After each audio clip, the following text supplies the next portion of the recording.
A'udzubillahi minasyaitonirrajim. Bismillahirrahmanirrahim. Alhamdulillahirabbil alamin. Nahmaduhu wa nasta'inu wa nastaghfiruh.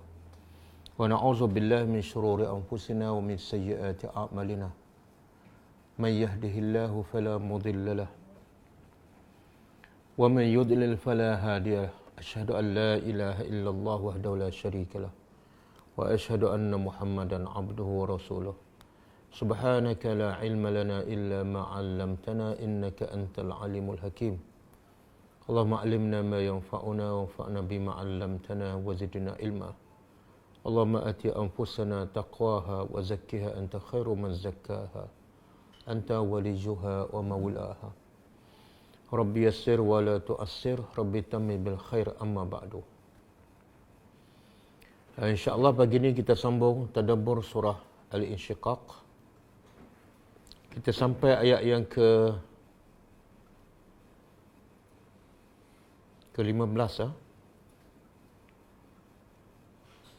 Sebelum kita sambung ayat 16, kita tengok apa pengajaran ayat lepas dan kaitan dengan ayat hari ini.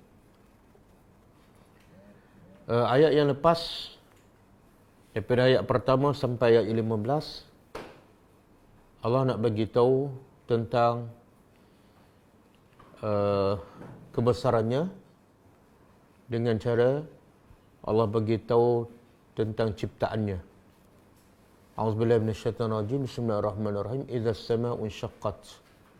Apabila langit telah terbelah. Itu kebesaran Allah. Satu, mencipta langit yang begitu hebat. Yang kedua, Allah belahkan langit hanya dengan kun fayakun. Dan Allah juga cerita tentang suasana pada hari kiamat, bila langit terbelah, bila bumi dibentangkan dan semua yang dalam bumi dikeluarkan, iaitu mayat-mayat dan semua bahan-bahan galian yang dalam bumi dikeluarkan. Dan Allah nak bagi tahunya ialah sesungguhnya kehidupan manusia ini adalah kadihun. Apa saja kedudukan manusia, di mana saja mereka berada, sebenarnya manusia dalam kadihun. Ya ayyuhal insan innaka kadihun ila rabbika kadhan famulaqih. Sesungguhnya engkau ni sentiasa penat, sentiasa letih untuk menghadapi kehidupan, bermula daripada mula dilahirkan, sampailah kamu dewasa dan sampailah kamu meninggal. Sama ada kamu orang beriman ataupun kamu tidak beriman. Semuanya dalam kepenatan. Semuanya dalam keletihan. Kemudian hasilnya Allah bagi tahu di akhirat besok, akhirnya terbagi manusia kepada dua golongan sahaja. Yang penat, yang letih itu macam-macam penat, macam-macam letih, macam-macam kerja buat dia. Tapi akhirnya di akhirat besok Allah asingkan, Allah pisahkan kepada hanya dua golongan sahaja. Iaitu golongan yang pertama, golongan yang penat kerana Allah, golongan yang hidup kerana Allah, golongan yang penat kerana menegakkan agama Allah. Maka mereka ini akan menerima rekod amalannya daripada sebelah kanan. Dan mereka akan menerima hisab yang mudah. Golongan kedua yang penat mengejar dunia, hidup kerana nafsu, hidup kerana orang ramai, supaya orang ramai mengatakannya baik, berpangkat, kaya dan sebagainya, dan mereka tidak beriman kepada Allah. Maka nasib mereka di akhirat besok ialah mereka akan menerima rekod amalannya daripada sebelah belakang ataupun sebelah kiri. Dan mereka akan menjerit seraya menyumpah diri mereka sendiri. Kemudian mereka akan dimasukkan ke dalam neraka. Dan Allah beritahu sebab apa yang penat kat dunia akhirnya masuk neraka di akhirat. Sebabnya ialah mereka terlalu masrura. Innahu kana fi ahli masrura. Mereka terlalu gembira dengan ahli keluarganya sampai lupa kepada pencipta, iaitu Allah Subhanahu Wa Taala. Jadi Allah bagi isyarat, orang kafir ni masrura, gembira, seronok, tapi di mana? Di dunia. Berbeza dengan orang beriman gembira, tapi gembira orang beriman ialah di akhirat. Dan bezanya ialah kegembiraan orang beriman ialah kekal abadi. Kegembiraan yang tidak diselang-seli oleh kepenatan, kesedihan, ketakutan, kerisauan. gembira sepanjang masa 24 jam sampai bila-bila. Manakala kegembiraan orang yang tak beriman semasa di dunia adalah kegembiraan yang tidak berpanjangan. Satu. Yang kedua, Allah nak bagi tahu orang kafir ni, walau mereka usaha, bila mereka berusaha, Allah bagi nikmatnya. Tapi nikmatnya hanya sekejap sahaja di dunia. Bagaimana Allah sebut dalam surah Al-Baqarah. Allah sebut dalam surah Al-Baqarah ayat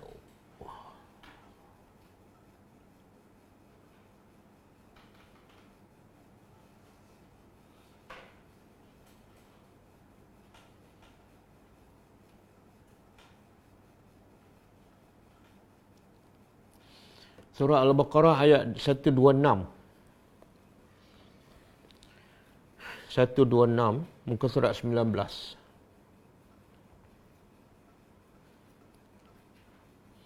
A'udzubillahi minasyaitonir rajim. Wa iz qala Ibrahim rabbi ij'al hadza baladan aminan warzuq ahlahu minas samarat man amana minhum billahi wal yawmil akhir. Surah Al-Baqarah ayat 126, muka surat 19. Allah berkata, ingatlah wahai Muhammad ketika mana Nabi Ibrahim berdoa. Nabi Ibrahim AS berdoa, Rabbi ja'al hadza baladan aminan. Wahai Tuhan, jadikan negeri Mekah ini aman. Yang kedua, warzuq ahlahu minas samarat. Dan berilah rezeki pada ahli keluarganya ataupun penduduk Mekah minas samarat, daripada buah-buahan. Kepada siapa? Man amana minhum billah. Kepada orang yang beriman daripada kalangan mereka, daripada penduduk Mekah, orang yang beriman dengan Allah dan hari akhirat. Jadi seolah doa Nabi Ibrahim ni hanya khusus untuk orang beriman je. Jadi Nabi Ibrahim minta negeri Mekah ni aman. Yang kedua, Allah bagi rezeki. Kemudian Nabi Ibrahim khususkan doa ni kepada siapa? Man amana minhum billah wal yaumil akhir. Kepada hanya orang beriman dengan Allah dan hari akhirat. Lalu Allah menjawab. Allah menegur Ibrahim. Qala wa man kafar. Kata Allah Subhanahu wa taala, wa man kafar. Siapa yang kufur pun akan dapat juga. Kalau dia duduk di Mekah dan ada buah-buahan, ada rezeki, orang kafir pun akan dapat nikmat tersebut. Bahkan di mana-mana saja pun mereka akan dapat. Itu keadilan Allah. Siapa yang berusaha dia akan dapat. Tapi Allah begitu apa? Fa umatti'uhu qalilan. Aku hanya akan bagi keseronokan qalila, sekejap sahaja. Summa at-tarru, kemudian aku paksanya orang yang tak beriman itu setelah dapat keseronokan sekejap, aku paksanya ila azabin nar, kepada azab neraka. Wa bi'sal masir, dan itulah seburuk-buruk tempat tinggal. Jadi daripada ayat surah Al-Insyiqaq dan juga surah Baqarah ni, bila kita tengok orang kafir berseronok, berbahagia kan, nampak pada zahirnya kaya, mewah, jangan kita cemburu, jangan kita dengki. Sebab Allah dah bagi tahu dah. Allah sengaja bagi kesenangan, keseronokan, tapi hanya untuk sementara sahaja. Lepas ni dia akan masuk neraka untuk selama-lamanya. Sebaliknya orang beriman, dia susah hidup. Allah tak sebut orang beriman seronok kat dunia. Tapi Allah sebut orang beriman masurura di akhirat. Dia akan seronok yang berpanjangan, yang tidak ada penghujung. Jadi sabarlah dengan kesusahan, dengan penderitaan sekejap. Untuk apa? Untuk kamu seronok selama-lamanya. Dan jangan cemburu, jangan dengki kepada orang-orang yang tak beriman. Walaupun mereka hidup senang, sihat walafiat, umur panjang. Tapi keseronokan mereka itu hanyalah berbentuk sementara. Okey, kita balik pada surah Al-Insyiqaq. Lepas tu Allah bagi tahu,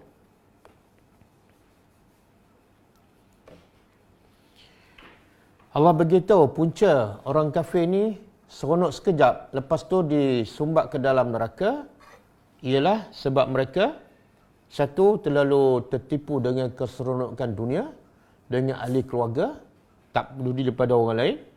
Yang kedua, innahu zanna an lan yahur. Kenapa dia seronok dengan dunia, dengan ahli keluarga? Sebab ayat 14 tu. Sebab dia sangka bahawa dia tidak akan kembali kepada Allah. Bila akidah mereka tidak percaya pada hari akhirat, mereka tak akan bersedia. Mereka tak akan melakukan amalan untuk akhirat. Bahkan Allah tempelak mereka, ayat 15, Bala inna rabbahu kana bihi basira. Bahkan, bukan setakat kamu akan kembali ke akhirat, tapi Allah sentiasa basira, melihat perbuatan kamu, ucapan kamu, niat dalam hati kamu. Semua Allah melihat, memerhati dan akan memberi balasan yang setimpal. Itu akidah. Akidah manusia yang beriman, iaitu Allah sentiasa basir, melihat tutur kata kita, perbuatan kita, niat kita. Kemudian Allah akan balas. Jadi pastikan, daripada ayat lepas, pengajarannya ialah pastikan kepenatan kita, kesusahan kita kat dunia tidak berpanjangan. Iaitu kita jadikan kita penat kerana Allah. Kita letih kerana buat kerja kerana Allah. Kita ibadat sampai letih kerana Allah, bukan supaya orang kata kita pandai dan sebagainya. Kita cari rezeki pun penat, letih sebab kerana Allah, bukan untuk menjadi kaya. Supaya akhirnya semua amalan kita diterima oleh Allah Subhanahu Wa Taala. Okey. Ayat hari ini, ayat 16, Allah bersumpah. Allah bersumpah dengan 3 perkara untuk Allah bagi tahu macam mana antara bentuk kadihun, kepenatan manusia tu. Macam mana bentuk kadihun, kepenatan yang dihadapi oleh manusia, sama ada dia beriman ataupun tidak beriman. Kita tadabbur.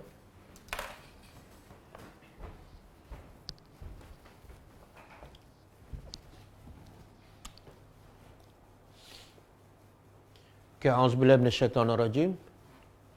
Fala uqsimu. Fala uqsimu. Fa maka.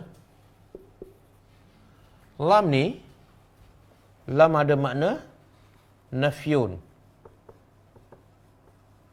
Ada makna tanbih. Ada makna taukid. Biasa yang kita tahu ialah la tu bermakna tidak. Limaza la tazhabu ilal masjid? Kenapa kamu tidak pergi ke masjid kan? Jadi la biasa yang kita tahu ialah makna tidak ataupun penafian. Tapi ada juga la yang bermakna lain, iaitu tanbih. Tanbih ni makna lam yang bermakna peringatan. Kalau nak terjemah, ingatlah. La tu maknanya ingatlah. Begitu juga la ada juga makna dia taukid, iaitu penegasan. Kalau kita terjemah, makna dia pasti, sesungguhnya aku bersumpah. Dan pendapat yang paling kuat, tiga-tiga ni ada pendapat dia. Kalau nafi dia kata apa? Maksud dia Allah berkata, maka aku tidak bersumpah. Bunyi pelik kan? Allah nak bagi tahu dia tidak bersumpah. Maksudnya, aku tidak perlu bersumpah dengan semua ciptaan aku sebab semua ciptaan aku cukup jelas menunjukkan kewujudan kebesaran aku. Itu makna tidak. Tapi bunyi peliklah, kenapa Allah bagi tahu dia tak akan bersumpah? Maka sebab itulah pendapat yang paling kuat ialah lam di sini untuk tanbih. Tanbih ni makna nak tarik perhatian. Ingatlah. Dengarlah. Apa dia? Aku akan bersumpah. Dan juga ada pendapat mengatakan taukid, iaitu Allah nak tegaskan, maka sesungguhnya aku bersumpah. Jadi pendapat yang paling kuat ditambih. Ingatlah. Uqsimu, aku bersumpah.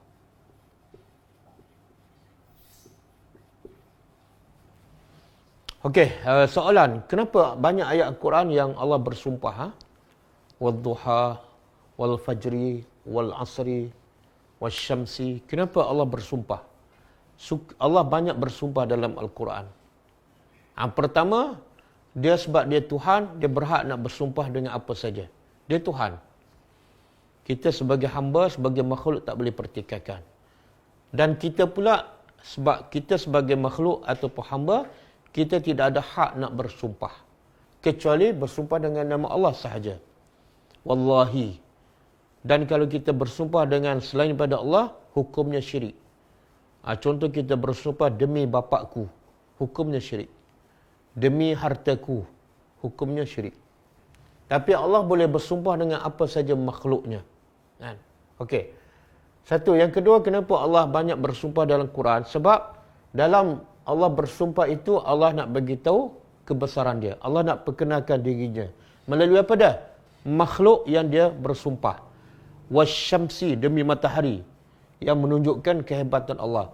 Kalau matahari hebat, besar, maka penciptanya lagi hebat. Wal asri, demi masa.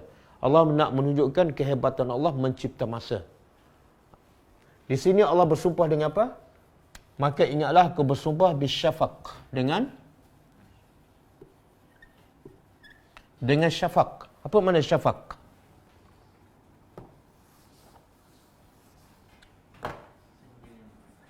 Apa dia? Al-humrah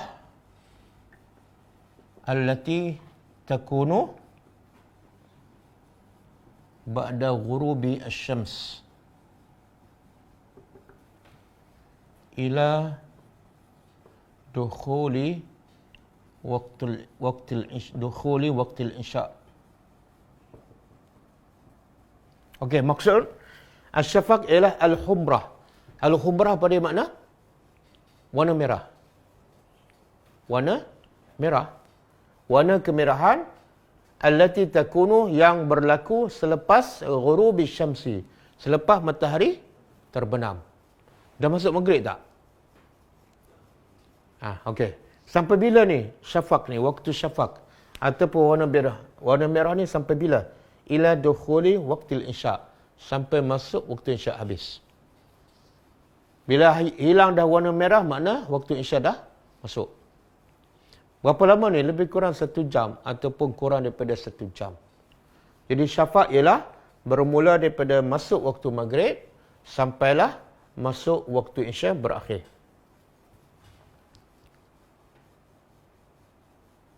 Okey. Syafaq juga ada makna yang kedua. Ini makna pertama. Makna kedua ialah ar-riqqah. Ar-riqqah. Riqqah ni makna halus, lembut. Halus ataupun lembut. Sebagaimana Allah sebut dalam surah Al-Ma'arij ayat 27. Surah Al-Ma'arij ayat 27.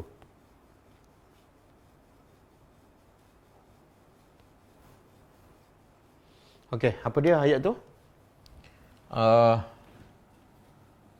Allazina amanu kan?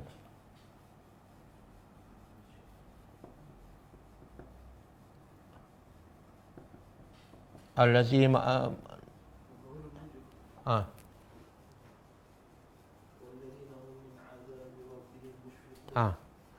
wallazina hum min azabi rabbihim mushfiqun.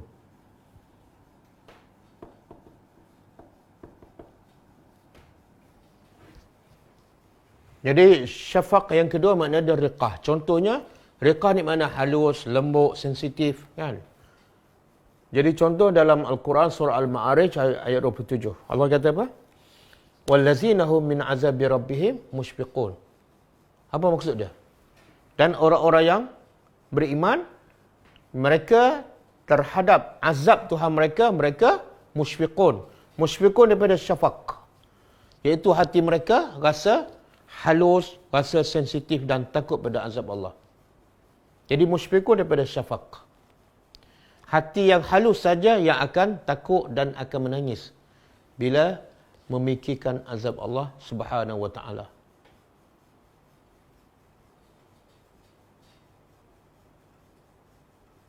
Ini ciri-ciri orang beriman, mushfiqun. Lepas tu kata Imam Hasan Al-Basri, orang beriman lepas dia buat amal soleh, apa sikap dia? Mushfiqun. Makna lepas beramal soleh, dia rasa takut. Takut apa? Takut amalannya tak diterima, takut amalannya ada masalah, riak dan sebagainya. Sebaliknya, kata Imam Hasan Basri, orang yang jahat, orang yang tak beriman, lepas buat dosa, Dia rasa apa? Rasa tenang. Berlawanan dengan musyfikun. Bila dia tak solat pun dia rasa happy je. Itu tanda dia tak beriman kepada Allah. Okey. Jadi apa kebesaran Allah? Kebesaran Allah dalam Asy-Syafaq ialah Allah boleh menjadikan warna merah yang cantik. Betul tak? Ramai tak orang ambil gambar ketika waktu tu? Kan? Ramai. Sampai tak solat maghrib kan? Sebab apa cantik? Dia masalahnya manusia, dia tengok tu cantik. Tapi dia tak berfikir lebih daripada itu. Apa dia? Kalau dia fikir selapis lagi, kalau syafaq tu dah cantik dan menarik, maka pencipta dia lagi hebat, lagi indah. Maknanya kalau dia boleh seronok tengok syafaq, maka bila dia menghadap Allah yang mencipta syafaq, sepatut lebih khusyuk, lebih lama sepatutnya. Tapi dia tak berfikir sampai situ. Dia berfikir macam orang kafir je. Dia tengok seronok kat depan, habis. Sebab matlamat dia nak seronok, bukan nak cari siapa pencipta. Okey, dengan warna merah. Kemudian Allah bersumpah yang kedua, wal-laili, dan demi waktu malam. Kehebatan Allah ialah boleh menukarkan siang menjadi malam. Bila Allah tukar malam, semua satu dunia gelap, bukan sebahagian tempat. Dan Allah boleh jadikan malam pula cahayanya berbeza dengan cahaya matahari. Cahaya matahari dengan cahaya bulan sama-sama bercahaya. Tapi bezanya apa? Cahaya matahari panas. Tapi cahaya bulan tak panas. Sebab Allah nak jadikan waktu malam, manusia boleh tidur dengan senang, dengan tenang. Okey, demi malam, wama wasaq, dan apa yang ia wasaq ni jamaah. Wasaq mana dia jamaah, dhamma ataupun jamaah. Ia himpun. Okey. Macam mana ni? Apa maksud ni? Demi waktu malam apabila ia himpun. Apa yang dihimpun oleh malam? Apa yang dihimpun oleh malam?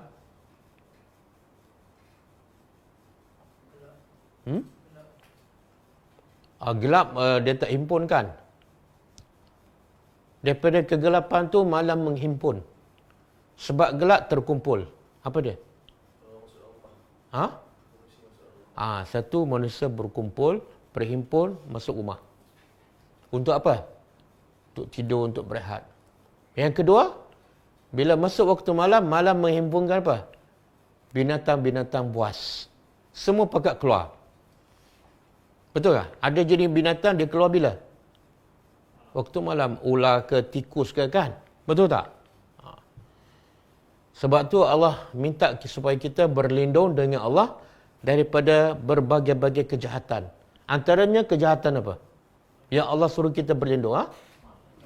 Kejahatan waktu malam. Surah apa? Cuba baca ayat tu.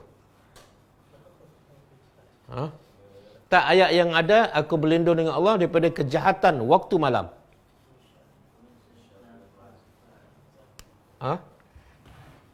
Wamin? Itu sihir. Mensyari.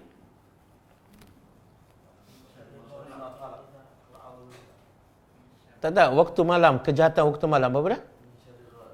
Ghasikin iza waqab. Dia tak ada malam ni. Sebenarnya ghasikin tu waktu malam. Ghasikin makna malam. Dan waqab ialah apabila ia menutupi ataupun ia betul-betul gelap. Jadi Allah kata, Kul a'udzu birabbil falaq. Aku berlindung dengan Tuhan yang mencipta al-falaq. Ataupun mencipta makhluk. Dari apa? Daripada min syarri ma khalaq. Daripada kejahatan apa saja yang Allah cipta. Kemudian Allah huraikan, antara kejahatan itu ialah wa min syarri ghasikin idza waqab. Daripada kejahatan waktu malam. Sebab biasanya binatang yang berbahaya keluar waktu malam, kan? Kala jengkil, lipan, tikus, nyamuk kan? Nyamuk. Dan juga biasanya orang buat maksiat pun waktu malam. Mencuri, merompak, berzina. Biasa waktu malam. Jin. Orang sihir. Mungkin waktu malam. Dan jin ni bila dia lagi aktif? Bila masuk? Maghrib. Lagi aktif kan. Sebab tu ada kelab. Kelab malam kan? Kelab tengah hari tak ada.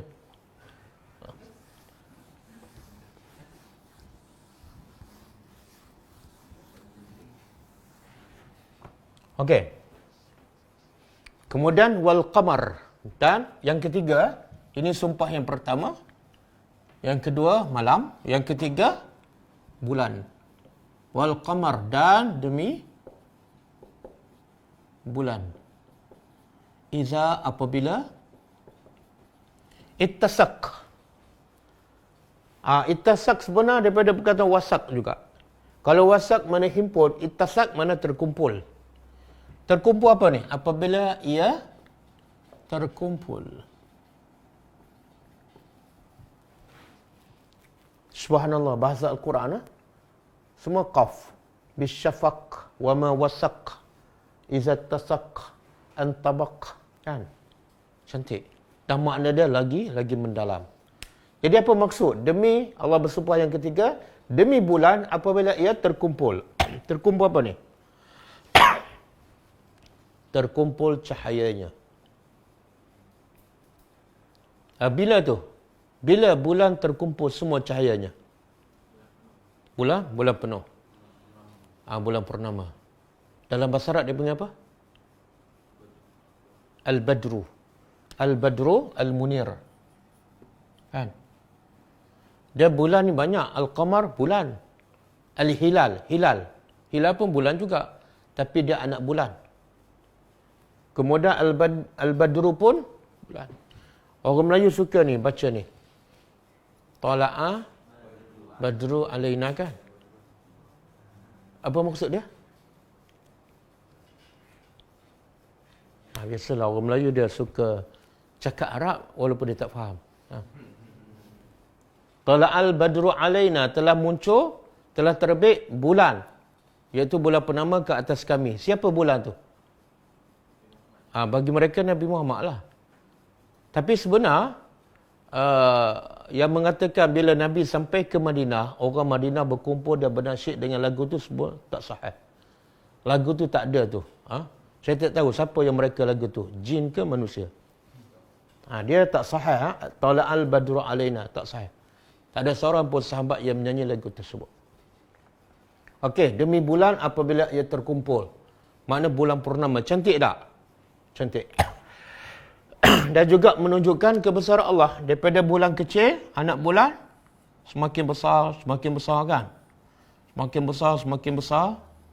Dan akhirnya, bulan. Hanya Allah saja yang mampu melakukannya. Okey.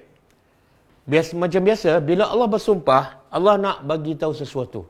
Ada message. Apa message daripada sumpah ini? Iaitu la tarkabunna, pasti. Tarkabunna, kamu. Dia ada dua harfu taukid. Satu lam, yang kedua nun. Jadi kita terjemah harfiah pasti sesungguhnya. Dua harfu taukid. Pasti sesungguhnya tarkabunna. Rakabah yarkabu makna menunggang. Di sini apa dia? Dia terjemah apa tu? Kamu akan apa?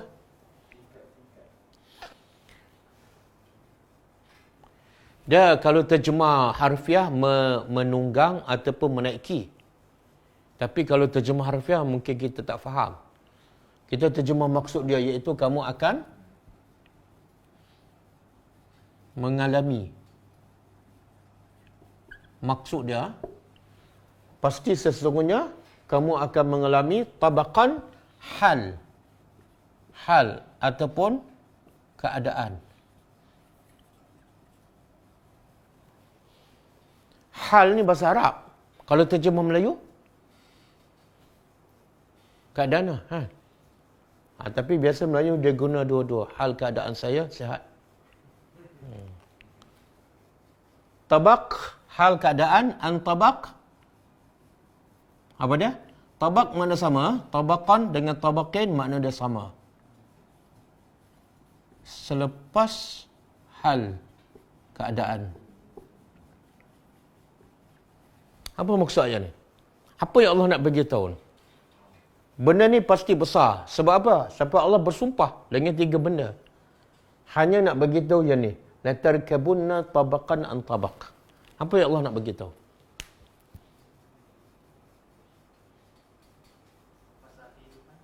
Apa dia?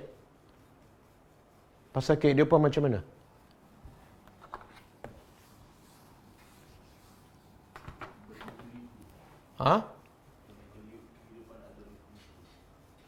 Jadi Allah nak beritahu semua manusia ni, semua kamu, sebenarnya ayat ini menterjemah ayat sebelum ni. Ya ayyuhal insan innaka kadihun. Allah nak huraikan apa makna kadihun. Iaitu kamu akan mengalami, akan menghadapi hal keadaan demi hal keadaan. Dan kamu tak akan tetap dalam satu keadaan. Setiap masa akan berubah. Boleh faham? Contohlah, perubahan dari segi apa? Hal manusia ni ada 4 lah. Satu, tempat, makan. Yang kedua, zaman. Yang ketiga, amalan. Yang keempat, qalbun. Jadi pertama, hal keadaan manusia akan berubah. Dari segi apa? Tempat. Tempat, tak ada manusia duduk satu tempat daripada mula lahir sampai mati. Betul tak? Mula-mula duduk mana? Kalau kira daripada mula lagi, dalam perut mak kan? Lepas tu keluar. Tak ada orang duduk dalam perut mak sampai mati, tak ada. Lepas keluar duduk kat mana? Kat kampung. Lepas duduk kat kampung, pergi sekolah kan? Lepas sekolah, masuk universiti, pergi ke bandar. Lepas bandar, pergi kerja, pergi ke Johor kan? Dah pencen, balik kampung balik. Ini perubahan tempat. Yang kedua, perubahan zaman. Zaman ni apa maksud dia?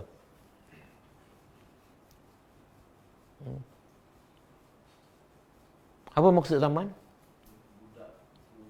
Daripada remaja bertukar zaman dia menjadi dewasa. Daripada dewasa menjadi tua.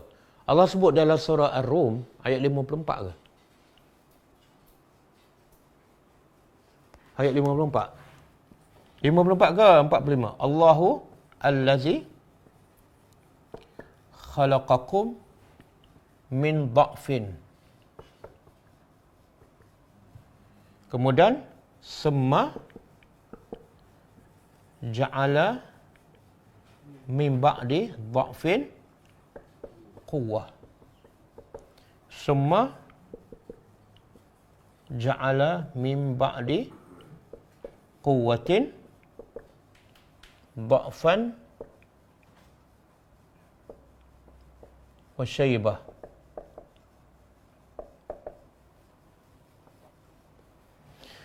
Tengok Allah kata apa? Cuba ayat berapa? 45? 54. Cuba tengok maksud dia. Allah kata Allahul lazi khalaqakum. Allah yang mencipta kamu bermula daripada dha'fin. Apa itu dha'fin? Lemah. Bila tu? Bila Allah cipta kita dalam keadaan kita lemah? Baby kan? Tak boleh nak buat apa. Semua orang buat. Nak pakai baju, nak mandi, nak makan, semua dibuat. Kita lemah. Okey, lepas tu summa ja'ala, kemudian Allah menjadikan min ba'di dha'fin, selepas lemah, quwwah, kuat. Kan, remaja, dewasa, semua boleh buat sendiri. Boleh tanpa orang, boleh berkuasa dan sebagainya. Kuat. Tapi kuat tu berkekalan tak? Tak. Summa ja'ala min ba'di quwwah, kemudian Allah menjadikan selepas kamu kuat, dha'fan, lemah balik. Seperti asal. Dan syaibah. Syaibah makna? Tua kan?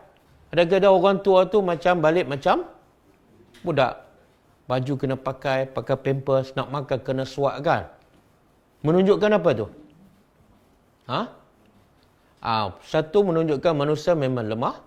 Yang kedua menunjukkan Allah tu sangat hebat. Allah boleh tukar bila-bila masa. Kadang-kadang sebelum tua dah lemah kan. Kadang-kadang umur 20 dah lumpuh. Kan? Kadang-kadang tua pun kuat macam lebih kuat daripada orang muda kan. Umur 75 boleh pukul kayu golf kan.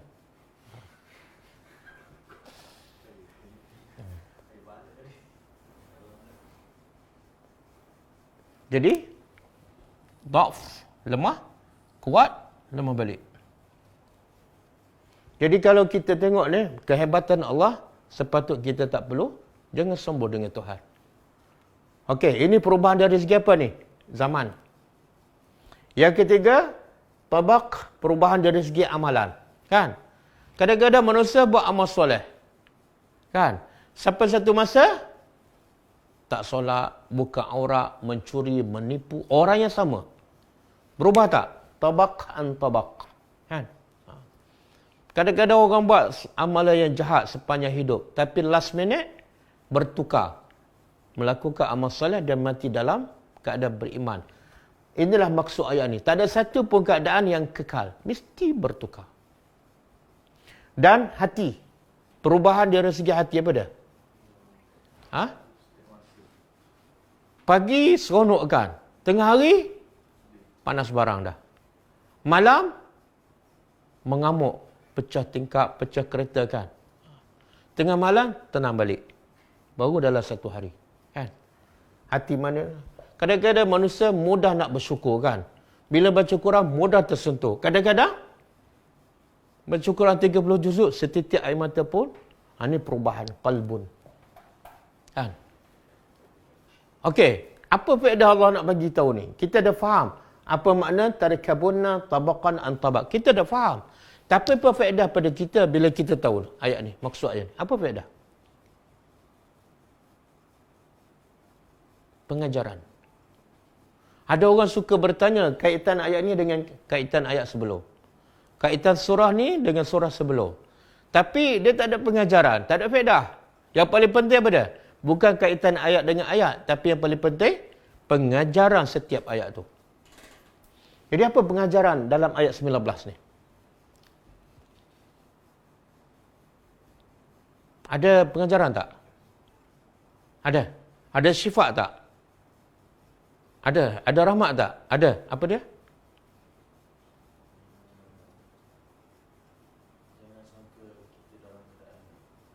Yalah, apa kebaikan untuk kita? Ha? Pilihan kita dalam untuk nak pilih perubahan yang baik, yang nak pilih yang buruk. Jadi kebaikan untuk kita apa? Maknanya kita kena cari pilihan kat kita, berdoa untuk bunyi yang kebaikan.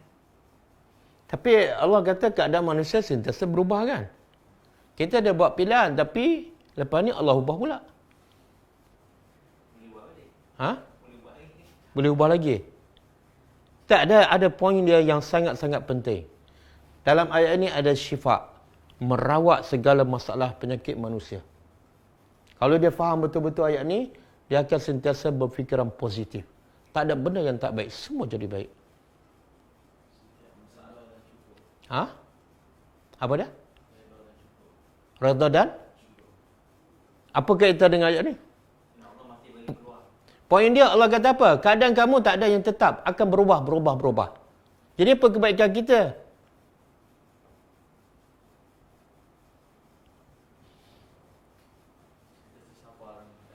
Sabar dengan? Kenapa kena perlu sabar? Dia dekat tu. Kenapa kena sabar dengan apa yang berlakukan? Soalan dia, kenapa kena sabar? Sebab tak ada satu pun masalah kekal selama-lamanya. Boleh faham tak? Maknanya kalau Allah bagi musibah, kita tak perlu sedih. Sebab apa? Allah dah cakap. Apa dah? Musibah yang menimpa kamu tak kekal. Boleh faham tak? Kenapa kau nak sedih? Allah dah cakap. Tak ada satu benda, tak ada satu keadaan yang kekal. Dia mesti berubah. Okey, kalau kita dapat nikmat pula, apa kebaikan ayat ni? Ha?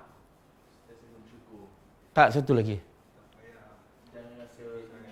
Jangan sombong. Sebab apa? Allah boleh tarik bila-bila masa. Akhir keadaan kita akan jadi apa? Sentiasa takut dan harap. Boleh faham? Bila manusia duduk dalam keadaan sentiasa takut kepada Allah, harap rahmat Allah, dia akan jadi baik tak? Baik. Dan ini sama dengan hadis Nabi, hadis Qudusi. Ya Allah kata apa? Ana inda zanni abdi bi.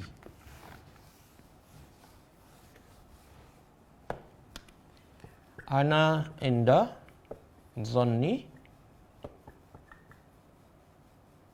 abdi bi. Hadis ni panjang tapi kalau boleh faham yang bahagian ni je, ini adalah sebagai syifa kepada semua masalah manusia. Cuba terjemah. Ana, aku, inda zanni, mengikut zan, sangkaan, hambaku, bi, denganku. Boleh faham? Maksud dia apa dah? Aku ikut je. Kalau hambaku sangka baik pada aku, semua akan jadi baik. Kalau hambaku berfikiran negatif, semua dia sangka tak baik, semua akan jadi tak baik. Boleh faham? Sama dengan ayat ni. Kita berfikiran apa dah? Aku ni ditimpa sakit. Tapi Allah dah beritahu, sakit tak akan kekal. Mesti lepas ni sembuh. Jadi kenapa kena risau? Kan aku tak percaya pada janji Allah? Boleh faham? Dan satu lagi, merawat penyakit kita, masalah kita ialah, Allah sebut dalam satu ayat surah Baqarah kan. Maksud dia, semoga yang kamu tak suka tu sebenar adalah baik. Yang kamu suka pula mungkin. Jadi bila datang benda yang tak baik, terus ingat pada ayat tu. Bagi saya tak baik, tapi sebenar ada kebaikan. Jadi saya kena sabar. Kenapa kena sabar? Sebab tak ada satu pun masalah yang kekal. Betul? Ada tak orang yang sakit daripada mula lahir sampai mati? Tak ada. Ada orang yang sakit sampai 10 tahun. Tak ada. Lepas tu dia akan mati juga. Sebenarnya mati itulah makna menunjukkan sakit tu tak kekal. Betul tak? Okey, Nabi Ayub sakit kan? Berapa tahun? Berapa tahun? Belas-belas tahun. Tapi kekal tak penyakit dia? Tak. Lepas tu sihat. Bahkan Allah ganti dia 2 kali ganda. Dengan anak, dengan harta, 2 kali ganda. Tapi kena sabarlah. Berapa tahun? Kita baru berapa hari ujian?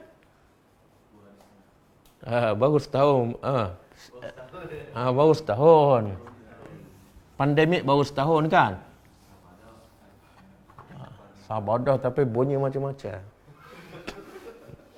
Bunyi macam tak sabar aja. Okey. Kemudian Allah berkata apa? Fama lahu, maka kenapa? Ma ni mana soalan? Soalan yang menunjukkan keingkaran dan takjub. Takjub di mana? Pelik. Seolah Allah nak tanya, kenapa? Kenapa bagi mereka la yu'minun? Tidak beriman. Apa maksud ni? Setelah banyak tak bukti kebesaran Allah? Banyak tak? Dan ada di mana-mana tak? Bulan, bintang, gunung, kan? Ada di mana-mana. Bahkan Allah sebut dalam Quran surah apa? Surah Az-Zariyat. Wa fi anfusikum afala tubsirun. Dalam diri kamu pun ada bukti keesaan Allah, kebesaran Allah. Tak payah pergi jauh, tengok dalam diri kita. Tengok mata, tengok mulut, tengok gigi kan? Ni rambut keluar kan? Sentiasa panjang tak? Keluar daripada mana? Cuba operate, ada tak rambut dalam kepala? Macam mana dia boleh keluar? Panjang-panjang, potong panjang lagi, potong panjang lagi. Kalau kita fikir dalam kepala kita pun, kita dah sepatutnya beriman. Sebab tu Allah tanya, kenapa kamu masih tak beriman? Sedangkan bukti Allah hebat, cukup banyak dan besar. Okey, wa iza dan apabila quri'a. Quri'a apa dia? Dibaca. Alaihim ke atas mereka Al-Quran. La yasjudun. Mereka tidak sujud. Apa makna sujud di sini? Ada dua pendapat lah. Satu, sujud perbuatan lah. Kan ayat ni ada, kalau dalam Quran ada tanda apa? Menara kan. Jadi orang Melayu bukan faham sangat pun, tapi tengok menara tu dia sujud. Jadi maksud sujud pertama ialah turun sujud perbuatan. Tapi pendapat paling kuat, maksud tidak sujud di sini ialah tidak taat dan patuh pada semua perintah Allah. Itu makna yang paling tepatlah. Maknanya apabila dibaca pada mereka Quran, mereka tidak ikut Al-Quran. Jadi Allah kata, kenapa ni? Kenapa? Quran dibaca tak pada orang musyrikin Mekah? Baca. Dan mereka faham tak? Faham. Tapi kenapa mereka masih tak tunduk dan patuh? Itu makna la yasjudun. Di sini dalam ayat 21 Allah sebut tak siapa yang membaca Al-Quran? Allah sebut tak? Tak. Allah kata apa? Apabila? Kenapa Allah tak sebut? Pengajarannya apa? Maknanya Allah nak bagi tahu jangan tengok siapa yang baca. Itu kaedah. Jangan tengok siapa yang baca, tapi tengok apa dia baca. Kalau dia baca Quran, wajib kamu sujud. Walaupun yang baca tu budak. Walaupun yang baca tu orang hamba abdi, kulit hitam. Faham? Ini kaedah ni sebenar ramai orang yang tak ambil. Bahkan dia tukar pada kaedah lain. Apa yang dia ambil kaedah lain? Iaitu, kalau nak terima ilmu, tengok siapa dulu. Pakai serban ke tak? Kalau serban besar kat mana? Ada ekor tak? Ekor macam mana? Belajar kat mana? Mekah ke? Mesir ke? Jordan? Kan? Salah tak? Lepas tu tanya pula, dia belajar dengan syekh mana? Padahal kawan tu baca Quran, baca hadis sahih kan? Betul tak? Jadi dia mendakwa dia ikut Quran. Sebenarnya tak ikut pun. Quran tak suruh pandang siapa yang berkata. Siapa baca tak penting. Yang penting yang dibaca ialah, bila dibaca Quran, apa kewajipan kamu? Jangan tanya siapa baca, tapi sujud. Boleh faham? Sebab tu yang marah sangat yang tak pakai kopiah mengajar Quran tu. Dan juga ada jenis yang trend dalam masyarakat kita, kalau nak dapat ilmu, kena pastikan, kena dapat apa? Sanad ataupun ijazah kan. Kalau tak ada sanad, ilmu tu tak sah. Tak terpakai. Bercanggah tak pandangan tu dengan Al-Quran? Bercanggah. Allah tak kata bila dibaca Quran, dan orang yang baca Quran ada sanad, baru sujud. Tak ada. Kadang-kadang ada sanad kan, berjela-jela, tapi baca hadis palsu. Tak wajib ikut. Okey. Jadi poin tak beriman apa dia? Kenapa kamu tak beriman? Poin dia apa dia? Bila manusia tolak apa? Tolak Al-Quran lah. Bila dibaca Quran, mereka tak sujud. Jadi kalau tolak pendapat orang, adakah layak kita panggil dia tak beriman? Tak. Tolak Al-Quran barulah dikatakan tak beriman. Kalau tolak pendapat manusia, tolak kajian manusia, jangan label orang tu tak beriman. Okey, kemudian Allah bagi tahu apa punca orang-orang musyrikin tak beriman. Bukti dah banyak. Quran dah Nabi baca jelas clear, mereka pun faham. Apa sebab mereka tak beriman? Allah bagi tahu sebabnya. Bahkan allazina, orang-orang kafir, yukazzibun, mereka mendustakan. Makna apa ni? Perasan tak apa sebab mereka tak beriman? Sebab apa? Bukan Quran tu salah, bukan ayat Quran tak jelas, bukan bukti keesaan Allah, kebesaran Allah tak cukup, tapi sebab mereka ada sifat pendusta. Mereka kata Quran ni tipu, walaupun dalam hati mereka cukup yakin itu daripada Allah. Sebab itulah bila dia berdusta, tuduhan dia tak jelas. Apa tuduhan dia pada Quran? Sekejap dia kata apa? Cerita dongeng. Sekejap dia kata apa? Sihir. Sekejap dia kata sebab sifat dia adalah pendusta.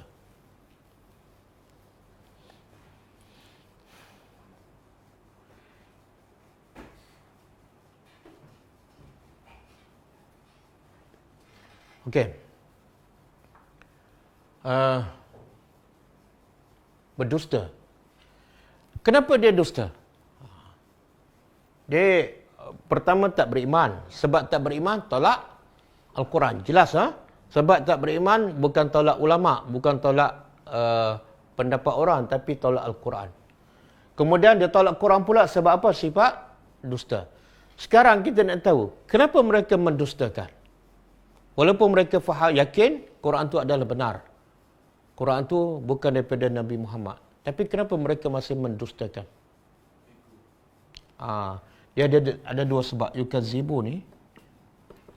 Yukazibun punca.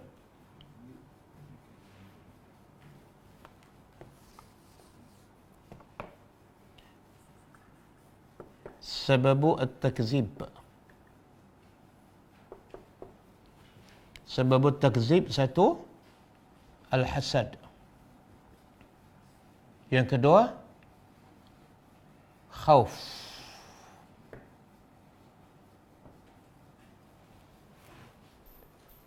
Ini sebab orang musyrikin Mekah mendustakan Al-Quran, mendustakan Nabi Muhammad.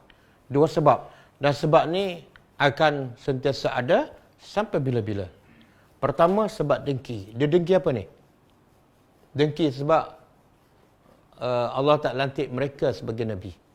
Mereka kata sepatut lantik Nabi daripada orang kaya yang ada jawatan, ada harta banyak. Barulah jadi pemimpin. Kan pemimpin kan kena bagi projek kan.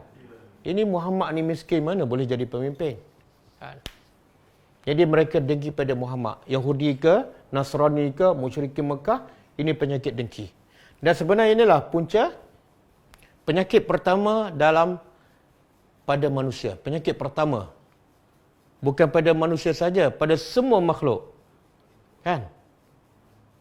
Penyakit pertama dan dosa pertama yang dilakukan oleh makhluk kepada Tuhan. Apa penyakit itu? Apa dia? Dengki. Dilakukan oleh siapa? Tak. Ini dilakukan oleh makhluk Allah. Bukan mesti manusia. Iblis. Betul tak? Iblis bukan manusia. Punca Allah suruh benda yang simple je. Apa? Sujud pada Adam. Tapi dia tak nak sujud. Sebab apa? Dia ada penyakit dengki. Dia dengki. Sepatutnya Allah suruh Adam sujud pada dia. Nampak? Kemudian diwarisi pula oleh manusia kan. Anak Adam. Puncanya dengki. Jadi orang musyrikin Mekah pun tak nak tunduk pada Nabi. Bukan sebab Nabi jahat. Mereka kenal Nabi. Tapi sebab dengki. Yang kedua, takut. Takut apa ni? Dia menolak Quran, menolak dakwah Nabi sebab takut. Takut apa?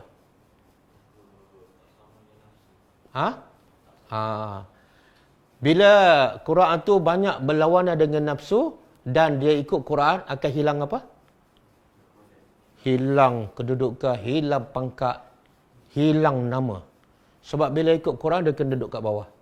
Boleh faham? Dia tak boleh ikut nafsu. Jadi takut hilang jawatan. Boleh faham? Sekarang orang tolak Quran, orang tolak sunnah, dua sebab ni je. Pertama, dia dengki. Sebab apa? Sebab dia follower tak ramai.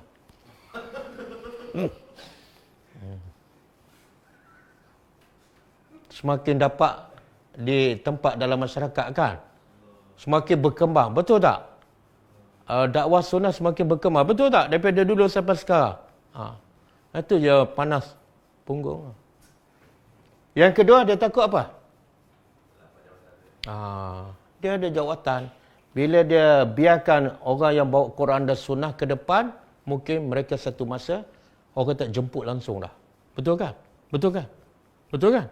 Ada yang kena tarik tauliah. Jadi sebab manusia menolak Al-Quran, dua sebab ni je. Satu, sebab dengki, cemburu. Yang kedua, takut hilang kedudukan. Okey. Kemudian Allah bagi amaran. Wallahu, dan Allah a'lamu. Allah a'lam, lebih mengetahui. Bima yu'un. Bima yu'un, dengan apa yang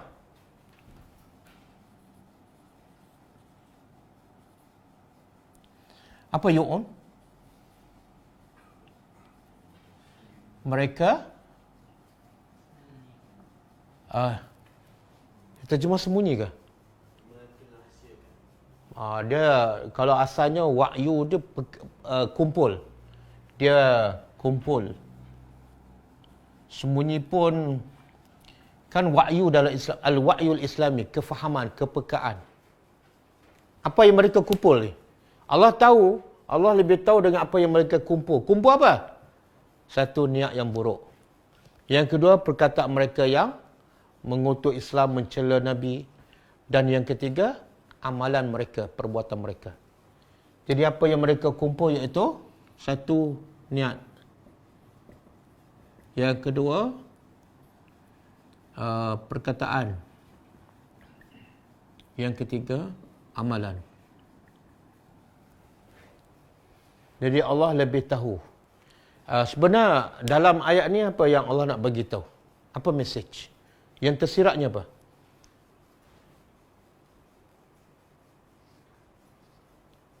Apa yang tersirat?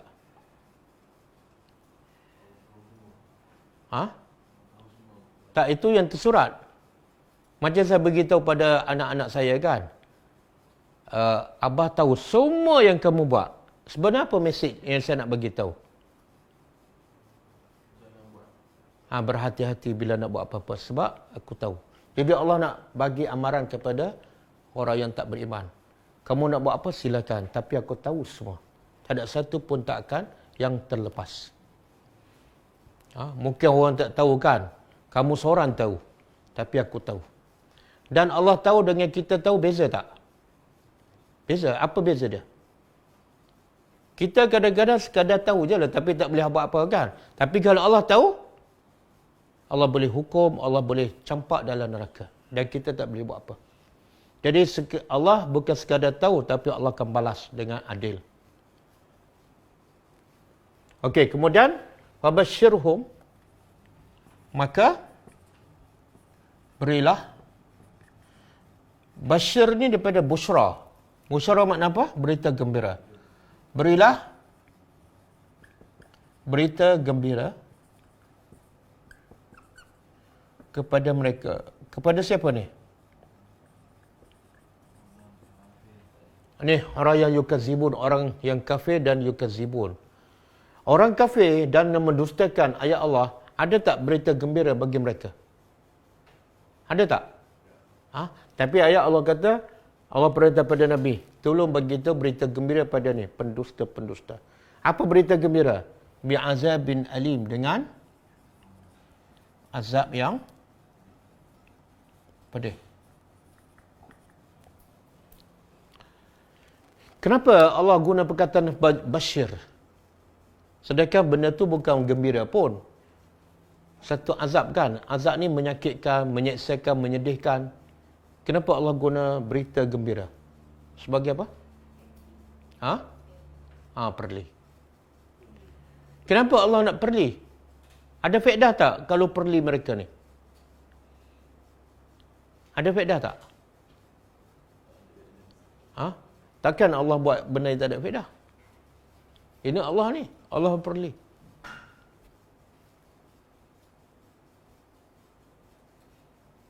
Dia kalau di akhirat, faedah dia apa dah? Faedah dia ialah azab dari segi mental. Saya bagi contoh lah. Kita, anak kita degil kan?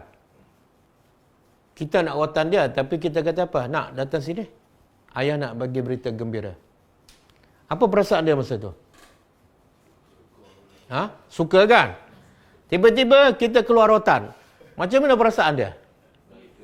Nak tukar daripada rasa gembira kepada takut tu, itu pun satu azab. Terkejut kan? Ha?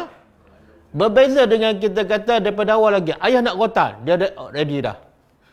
Ini, mari sini, abah nak bagi berita gembira ni. Sayang anak. Nak bagi, kan? Cara tu, ayat tu menyebabkan dia terseksa. Sebab daripada gembira nak tukar pada sedih. Jadi Allah kata, berilah berita gembira pada mereka dengan azab yang pedih. Okey. Azab, Allah kata azab. Kemudian Allah tambah satu lagi, alim, pedih. Ada tak azab yang tak pedih? Ada tak? Ada tak? Ada tak kita kata, mari sini saya nak bagi kepada kamu azab yang tak pedih? Ada tak? Tak ada kan? Tak ada kan? Sebenarnya, kalau semua azab memang pedih. Betul kan? Kalau semua azab dah pedih, apa perlu lagi Allah tambah alimun? Apa faedah? Ada faedah ke sia-sia? Apa dah? Jangan salah jawab. Pasti ada faedah sebab dia datang daripada Allah. Okey, apa faedahnya?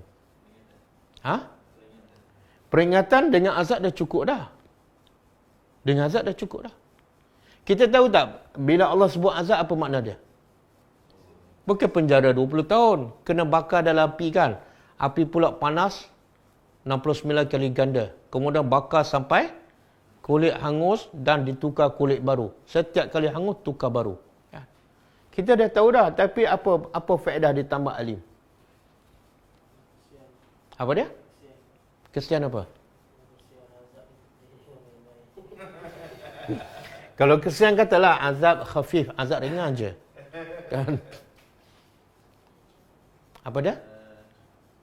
Ancaman tak cukup dengan azab. Kena tambah alim lagi. Kenapa Allah nak begitu sakit sungguh?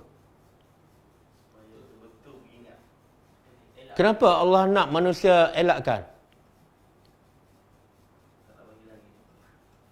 Kenapa Allah nak manusia betul-betul takut dan betul-betul elakkan?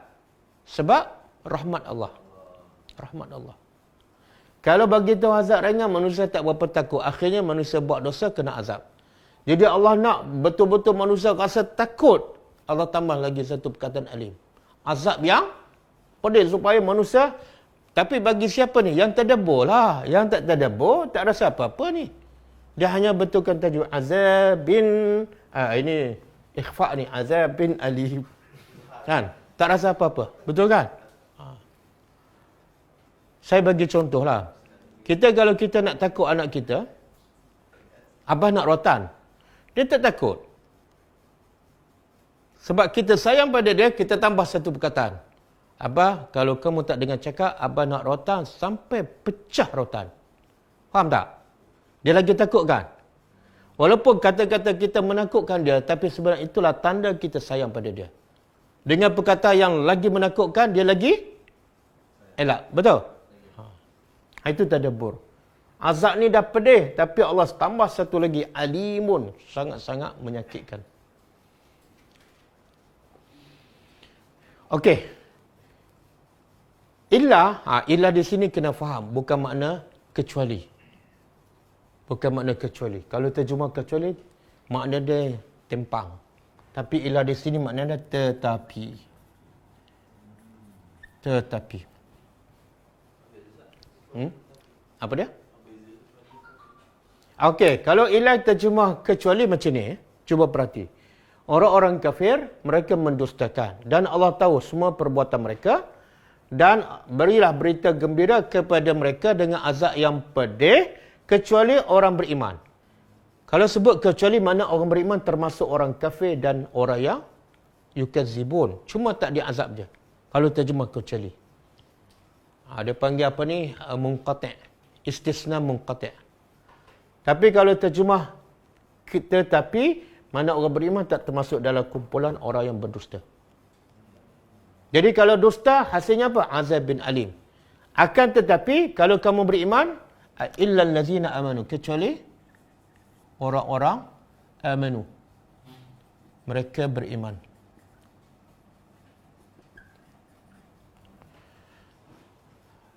kecuali mereka beriman. Bila beriman, asasnya apa? Kalau ikut konteks ayat ni, asas kepada kufur, apa dia tadi? Asas kepada kekufuran ialah tolak Al-Quran. Dan kalau beriman pula, asas kepada beriman, asasnya ialah terima Al-Quran. Jadi kalau setakat solat tapi tak beriman dengan Quran, belum beriman. Kalau setakat puasa Ramadan, pergi haji tapi banyak ajaran Quran, dia tak ikut, dia belum beriman. Okey, orang yang beriman, apa tanda dia beriman? Wa amilus solihat. Dan mereka beramal soleh. Jadi Allah selalu sebut bila beriman ada amal soleh. Sebagai apa? Sebagai apa? Tanda orang beriman. Sebab ada tak yang mengaku beriman tapi tak beramal soleh? Ada? Bila tanya, beriman tak pada Allah ya, tapi tak solat. Beriman tak pada Allah, tapi buka aurat kan? Beriman tak pada Allah, tapi buat maksiat, sebenarnya dia tak beriman. Sebab bukti beriman mesti ada amal soleh. Okey, amal soleh pula apa bukti? Apa petunjuk yang membuktikan amalan tu soleh? Dua, tanda amalan soleh ialah satu, ikhlas kerana Allah.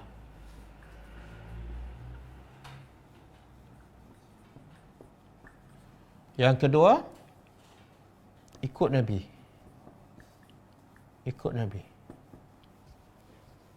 Kalau kita dah ikhlas tapi amalan tak sama dengan Nabi, amalan tertolak. Ataupun amalan dah sama dengan Nabi tapi buat bukan kerana Allah, tertolak. Okey. Kalau kufur, kalau mendustakan, azab yang pedih. Kalau beriman pula, apa balasan dia? Lahum, bagi mereka, ajrun. Ajrun apa dia? Terjemah yang tepat. Tak, ada ajrun ni, kalau terjemah pahala tu, tak berapa nak selera kan? Sebab tak nampak. Ajrun dalam bahasa Arab, makna asalnya ialah upah. Bagi mereka upah. Sebab apa Allah guna perkataan ajrun? Sebab Allah tahu manusia ni bila kerja nak upah. Kalau kerja percuma ni rasa berat kan? Betul kan? Kita kata kita akan buat gotong royong di masjid secara percuma. Berapa orang datang? Lepas tu minggu depan kita akan buat gotong royong dan kita akan bagi RM200 seorang. Berapa orang datang? Tak cukup duit. Sebab apa? Fitrah manusia suka upah. Allah cipta manusia, Allah tahu manusia memang kemaruk upah. Sebab tu Allah guna upah. Upah. Ni, bila kamu beriman, kamu beramal soleh, ada upah ke? Ada upah. Boleh faham? Yang ni yang payah masuk ni. Sebab tu manusia bila beribadat malas. Sebab apa? Dia rasa bila solat tak dapat upah. Betul tak? Jadi Allah kata, bila kamu solat, bila kamu baca Quran, bila kamu tadabbur Al-Quran, ada upah. Dan upah dia berapa pula? Kalau kita bekerjakan satu hari paling banyak dapat berapa? Angka Azhar? Biasa lebih kurang berapa? 500. Satu hari 500. Itu kalau dapat kerja lah. Kalau tak ada kerja, tak adalah. Kan? Okey, kalau dapat kerja pula, bertahan berapa lama tu 500? 2 hari, 3 hari. 2 hari habis Oh, makan besar. Tengok Allah nak betulkan cara kita berfikir. Kalau satu hari 500 kita kerja mati-matian kan? Sampai penat, sampai sakit sebab nampak 500. Tapi 500 tu bertahan 2 hari, 3 hari. Betul kan? Itu pun kalau ada kerja. Okey? Berbanding dengan kerja dengan Allah. Saya nak tanya, kerja dengan Allah, ada tak waktu-waktu kita tak ada kerja dengan Allah? Ada tak? Bagi lelaki lah. Ada tak? Kenapa tak solat cuti? Ada? Tak ada. Mana kerja dengan Allah sentiasa ada kan? Makna kerja sentiasa ada. Okey, yang kedua, upah pula berapa? Kalau kerja dengan orang, bila ada kerja 500. Itu pun banyak itu 500 kan, satu hari. Angka kerja apa ni? Boleh tak saya kerja dengan angka? 500. Okey, kerja dengan Allah pula apa dia? Berapa? Upah ghairu mamnun. Tidak. Mamnun apa dia? Putus. Subhanallah. Kalau betul Allah nak betulkan fahaman kita kan. Kalau betul kamu nak upah, kalau saya bagi tawaran kerjalah. Kan? Angkat sah. Kalau kerja dengan Muhammad tu, dia bagi 500 setiap hari. Tapi kalau kerja dengan saya bagi 5,000 setiap hari. Tak ada kerja pun saya bagi duit sampai pencen. 5,000. Angka nak pilih kerja yang mana? Yang 5,000 kan? Kenapa 5,000? Siapa pencen satu? Yang kedua? Tak, satu lagi yang kedua ialah lebih banyak daripada 500. Yang ni 5,000, yang tu 500. Beza tak? Jadi kalau angka pilih yang 5,000 dan gaji pula sampai pencen, cerdik tak angka? Cerdik lah. Kenapa tak cerdik pula? Yang tak cerdik, bila antara 5,000 dengan 500, pilih 500. Yang sampai pencen dengan yang sampai mati dengan sampai pencen, dia pilih yang sampai pencen. Tak cerdik lah. Jadi pilihan angka, kerja dengan saya, gaji 5,000 sampai mati, itu pilihan bijak. Betul? Okey. Kerja dengan Allah pula, berapa gaji? Bukan 500, bukan 5,000. Berapa? Ghairu mamnun. Tidak ada had. Tidak ada putus. Sampai pencen? Bukan. Sampai mati? Bukan. Sampai? Dan berapa? 5,000 ke 5 juta ke berapa? Tapi ramai tak yang pilih kerja dengan Allah? Ramai tak? Ramai tak angka? Ramai tak? Antara kerja dengan Allah yang upah dia tanpa had, tapi dia tolak. Dia pilih apa? Kerja dengan orang yang gaji dia RM20, RM50 satu hari. Bodoh ke cerdik orang tu? Bodoh ke sangat-sangat bodoh? Sangat-sangat bodoh kan? Dan satu lagi, kerja dengan Allah beza dengan kerja dengan manusia. Kerja dengan manusia ada tak setengah jam? Ada tak? Tak ada. Kerja dengan manusia pagi sampai?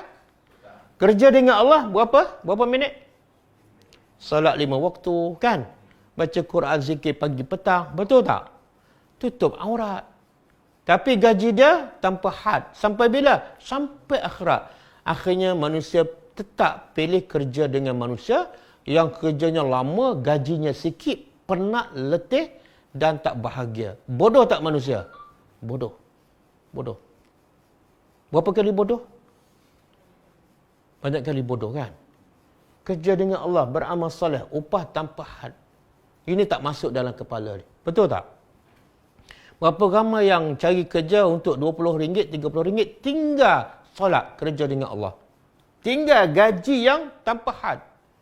Berapa ramai yang kerja dengan manusia, gaji dia katalah 500 satu hari. Tapi sanggup lawan Tuhan buka aurat. Sedangkan ikut kerja dengan Allah, gajinya lagi besar dan kekal abadi. Boleh faham? Jadi buatlah pilihan bijak sebelum datang malaikat maut. Malaikat maut. Okey, cukup . Dengan ini habislah tadabbur surah Al-Insyiqaq.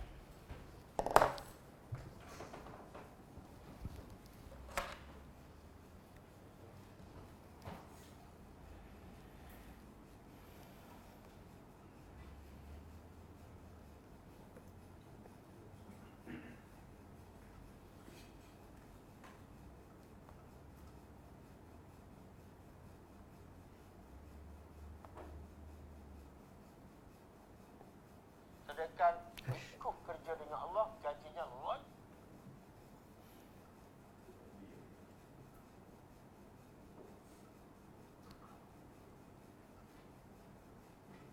Ada soalan? Oh.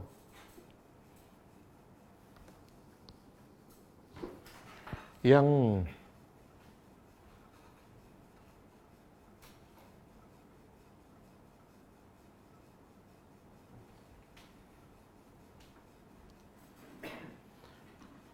okey, Cuma saya nak sebut, jangan salah faham. Takut dia salah faham. Dia kerja dengan orang. Bila dia belajar ni, dia pun resign. Sebab apa? Kenapa resign? Nak kerja dengan Allah. Jangan salah faham. Teruskan kerja dengan orang, tapi sambil kerja dengan orang, boleh tak kerja dengan Allah? Two in one. Ya Allah. Kerja dengan orang, jaga waktu solat. Tutup aurat. Jadi kamu dengan manusia pun dapat duit, dan dengan Allah upah lagi tanpa had. Jadi two in one. Jangan berhenti ya. Lepas tu dah berhenti, salahkan saya pula. Ustaz dah suruh berhenti ni.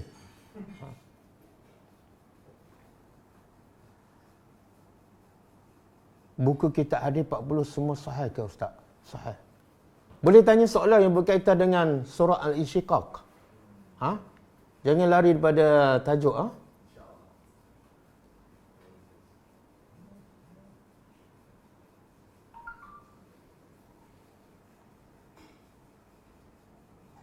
Boleh tak potong kuku masa haid?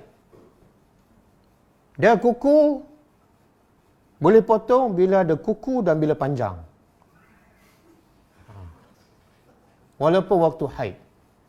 Tapi kalau bukan waktu haid, tak ada kuku, jangan potong. Dia tak ada pantang larang, tak ada satu pun hadis. Tak ada satu pun hadis yang melarang potong kuku waktu haid ataupun berhadas besar. Tak ada satu hadis pun. Bahkan ada pandangan setengah orang dia kata, kalau kita berhadas besar, lepas tu kita potong kuku, potong rambut kan. Lepas tu bila kita mandi, kena mandi pula dengan kuku yang dipotong tu. Lepas tu dengan rambut yang dipotong, mandikan sekali. Itu salah. Dan ada juga yang berpandangan bila kita potong kuku, potong rambut, kuku dan rambut tu kena tanam. Sebenarnya tidak ada hadis sahih. Cuma ada satu perbuatan seorang sahabat, dia tanam rambut. Itu bukan sunnah Nabi sebab dia bukan perbuatan Nabi. Cuma kata ulama, supaya dia rambut ni bila duduk kat luar pemandangan tak elok kan. Maka kata ulama yang terbaik tanam. Tapi bukan sunnah. Wallahu a'lam. Surah Al-Kahfi ayat 28, Allah suruh sentiasa berdamping rapat orang yang soleh. Jangan palingkan pandangan kerana harta dunia dan jangan patuh dengan orang yang lalai. Apakah maksud berdamping rapat dan adakah orang ini suatu suruhan wajib? Jika kita patuh, kita berdosa. Jika kita tidak patuh, berdosa. Okey. Allah sebut dalam surah Al-Kahfi, wasbir nafsaka ma'al ladzina yad'una rabbahum. Ini perintah yang asalnya turun ayat ni perintah khas kepada Nabi. Allah kata apa? Sabarlah diri kamu, duduk bersama siapa? Orang fakir, orang miskin. Yang mana? Fakir yang mana ni? Yang sentiasa berdoa, beribadat pada Allah pagi dan petang. Kenapa? Jadi kenapa kena duduk bersama orang fakir yang beriman, yang beramal soleh? Sebab orang fakir ni sangat-sangat perlu kepada orang yang membimbing mereka dan menyentuh mereka. Sebab biasa orang fakir ni, dia tak ada harta. Bila tak ada harta, orang abaikan, orang biarkan. Lepas tu, kadang-kadang ustaz-ustaz pula tak peduli pada mereka kan. Sebab apa? Sebab orang fakir tak ada duit. Jadi Allah perintah pada Nabi, duduk bersama orang fakir miskin yang beriman. Sebab kalau kamu tak santuni mereka, kamu tak ajar mereka, siapa lagi nak ajar mereka? Siapa lagi nak sentiasa memujuk hati mereka? Mereka dah tak ada harta. Kemudian kamu yang berilmu pula tak menyantuni mereka. Maka mereka lagi jauh daripada Allah. Miskin harta dan miskin ilmu. Jadi maksud ayat itu, boleh kita kata wajib. Wajib kita duduk berkawan dengan orang-orang yang soleh. Sama ada kaya ataupun orang miskin. Tapi orang miskin kena utamakan. Sebab orang kaya ni dia tak ada masalah sangat. Orang miskin perlu pada kawan. Kawan khususnya orang yang berilmu. Bahkan Nabi sebut dalam satu hadis, al-mar'u ala dini khalilihi. Seseorang mengikut budaya adat kawan dia. Kalau kawan dia jahat, dia akan dapat tempias jahat. Kalau kawan dia baik, dia akan dapat tempias baik. Kalau dia tak jadi baik pun, paling kurang kena tempias kebaikan. Maka Nabi kata, falyanzur. Maka adalah seseorang itu memilih. Itu Nabi perintah. Seseorang itu hendaklah memilih kawan yang baik. Sesuai dengan ayat 28 surah Al-Kahfi. Supaya kita menjadi baik dan kita istiqamah dalam iman dan amal, maka hendaklah kita memilih kawan yang baik dan kita wajib berkawan dengan kawan yang baik. Sebab kita ni lemah, kita selalu lupa. Perlu pada orang yang ingatkan pada kita. Siapa? Kawan yang soleh.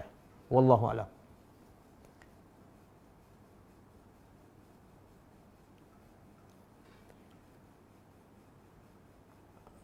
Minta Ustaz terangkan cara sujud bila jumpa ayat tentang sujud. Okey, cara sujud bila jumpa ayat sujud macam tadilah, ayat 21 kan. Kalau kita di luar salat, angkat takbir terus sujud. Dan baca apa? Baca yang panjang, yang sahih, sajada wajhiya lillazi khalaqahu wa syaqqa sam'ahu wa basaruhu wa quwwatihi wa tabarakallahu ahsanul khaliqin. Kalau tak hafal, baca yang pendek je. Subhana rabbiyal a'la. Cukup. Sekali ataupun 3 kali.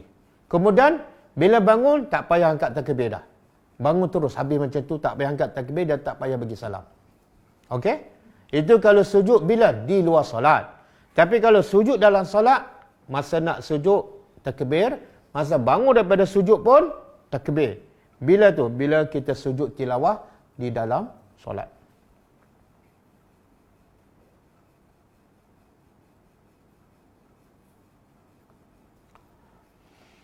Sekarang ni salah ke kalau pilih pengajar? Tak, kita kena pilih. Kan ayat tu Allah kata bila dibaca Quran. Mana kena pilih pengajar yang mengajar Al-Quran. Ataupun Quran dan Sunnah. Dia kena pilih pula. Jangan pula tak pilih. Sebab apa? Ustaz kata jangan tengok. Tak, kena tengok apa yang dia ajar. Bila kita kena tengok apa yang dia ajar, kena pilih juga ustaz yang mana. Ada ustaz mengajar hadis palsu. Dia tak baca Quran. Jangan ikutlah. Jangan dengar.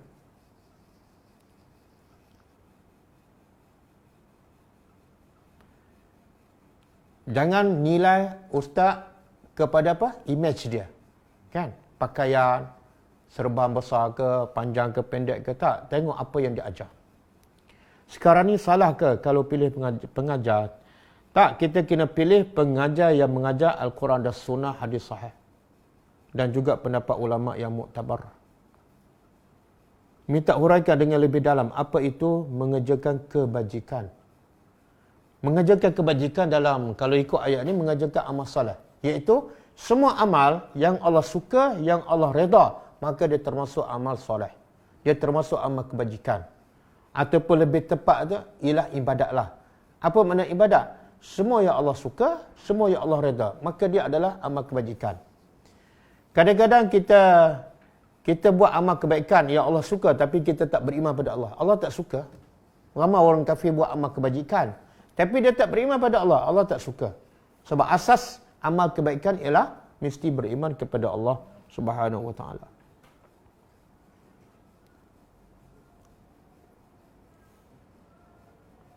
Mohon jelaskan tentang beriman dengan Al-Quran. Bagaimana kaedah dah hingga tahap mana? Jika tak tadabbur Al-Quran, adakah dia bila sebut beriman dengan Quran, mesti faham apa yang Quran cakap lah.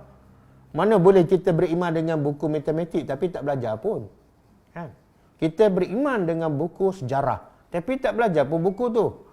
Jadi iman tu mesti diyakini. Dan nak yakin mesti faham. Kalau tak faham, kalau tak tahu, macam mana kita nak yakin dengan Al-Quran? Jadi kena tadabbur satu persatu sebagaimana Nabi buat kepada sahabat. Turut ayat je Nabi tadabbur. Sehingga sahabat faham dan sahabat amalkan. Baru dipanggil beriman dengan Al-Quran. Lepas tu Nabi ajar pula ayat-ayat yang lain.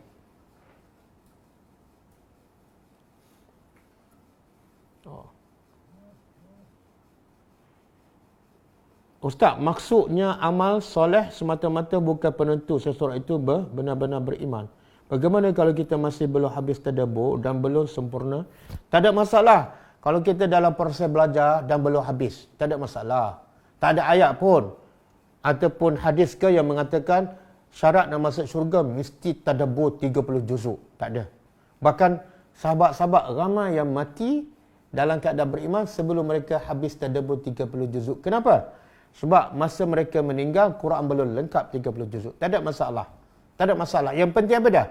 Masa kita mati itu, kita beriman pada Allah. Walaupun ada banyak lagi ayat yang kita belum faham. Tak ada masalah. Pastikan yang kita dah belajar, kita amalkan. Buatlah kerja yang bijak. Sebelum datang malaikat maut. Wang pencen diterima, ada yang kata tak patut.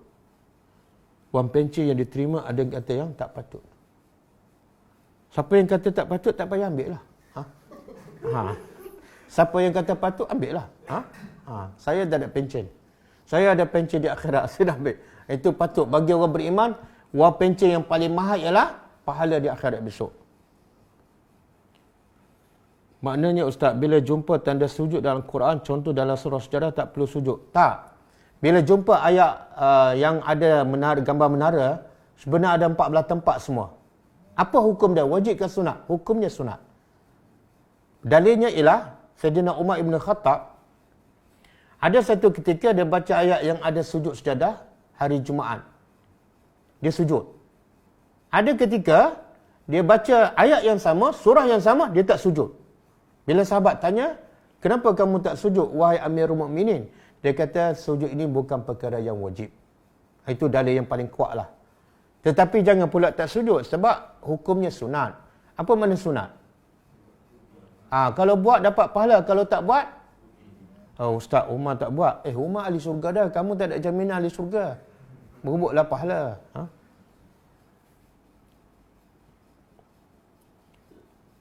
Terangkan betul ke Allah sudah tetapkan rezeki jodoh?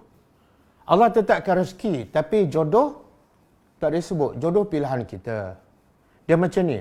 Semua yang berlaku Allah catat. Jodoh ke, dapat anak ke, semua Allah dah catat. Tapi ada benda yang Allah catat setelah kita buat pilihan. Ada benda yang Allah catat yang kita tak ada pilihan.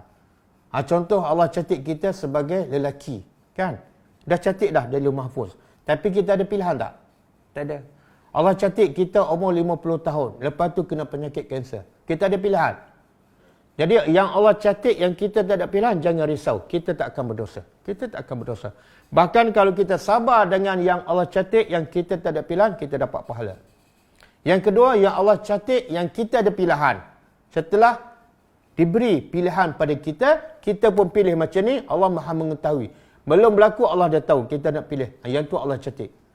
Contoh jodoh kan. Jodoh Allah dah catat. Tapi kita ada pilihan tak? Ya, kita ada pilihan. Sebab itulah bila mak tak bagi, kita nak kahwin juga. Sampai pergi golok kan. Tak, itu bukan pilihan saya. Tak tahu. Orang bawa saya pergi golok nak kahwin. Itu tipulah. Jadi rezeki Allah dah tetapkan. Tetapi boleh tak? Contohlah. Allah kata apa? Wa may yattaqillah. Siapa yang bertakwa pada Allah, Allah bagi jalan keluar dan Allah bagi rezeki. Ustaz, itu bila takwa Allah tambah? Sebenarnya sebenarnya itu yang Allah catat. Allah tambah rezeki kamu sebab kamu bertakwa. Allah catat sebab takwa Allah tambah. Kalau bukan kerana takwa, Allah tak tambah rezeki. Sama juga dalam satu hadis Nabi kata apa? La yuraddu al-qada illa ad-du'a. Qada Allah tidak boleh diubah melainkan dengan doa. Jadi doa boleh tak mengubah takdir Allah? Boleh, tapi yang Allah ubah pun Allah dah catat sebenarnya. Wallahu a'lam.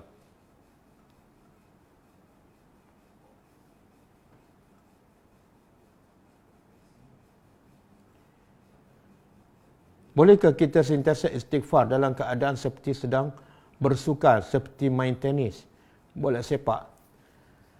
Boleh je, tapi pastikan ketika kita beristighfar, kita tak buat dosa lah. Contoh, tengah main tenis kan, tengah main bola sepak, tapi pakai seluar pendek, istighfar. Itu sia-sia lah. Sebab pakai seluar pendek tu, kalau ikut mazhab Syafi'i, dosa. Bukan aurat kan. Ataupun istighfar tengah hisap rokok. Astagfirullah, astagfirullah. Dan istighfar kena berhenti dosa dulu. Bahkan Allah tak akan terima taubat ke apa ke kalau tak cukup syarat. Salah satu syarat bertaubat mesti berhenti daripada dosa. Jadi kalau kita tengah jogging kan, pakai seluar ketat, lepas tu nampak perempuan, astagfirullah. Allah terima tak? Tak, sebab kamu tengah buat dosa. Pakai baju pakaian tu jangan ketat, jangan nampak bentuk badan. Itu dah dosa. Jadi nak istighfar pastikan jangan ketika tengah melakukan dosa.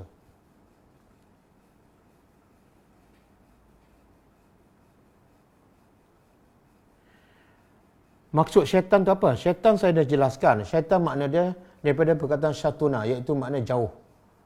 Jadi syaitan ni bukan makhluk tapi sifat. Syatuna dia telah jauh. Kalau syaitan, yang jauh. Jadi mana-mana makhluk Allah yang jauh daripada rahmat Allah, maka layak dipanggil syaitan. Sama ada dia manusia ataupun jin. Min syarril waswasil khannas. Allazi yuwaswisu fi sudurin nas minal jinnati wan nas. Jadi syaitan bukan makhluk, dia sifat. Cuma biasa kalau sebut dalam Quran, syaitan itu lebih kepada apa? Jin. Lebih kepada jin. Adakah ia berbentuk sifat? Ada tak dalil untuk jerujuk?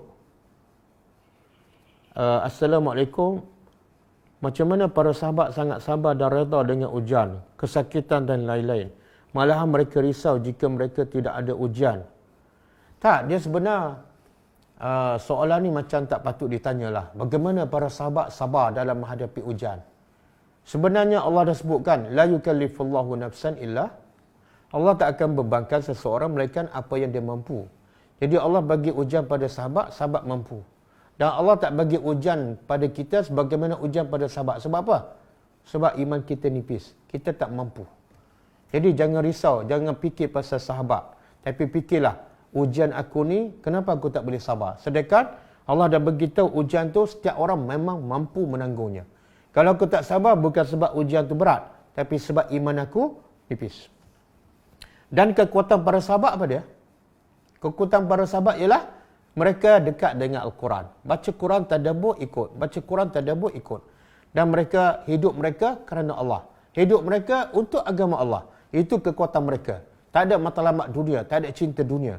Tapi kita ni kadang-kadang belajar agama, tadabbur, tapi dunia pun kejar juga. Cinta dunia dalam hati lebih tebal daripada cinta kepada Allah. Tafsir mimpi boleh? Tafsir mimpi boleh dipercaya? Tak boleh percaya. Tak boleh percaya. Bahkan Nabi bagi kaedah. Nabi bagi kaedah, kalau kamu mimpi benda yang baik, puji, Alhamdulillah, lepas tu cerita pada orang. Contohlah mimpi pergi umrah kan, baik kan?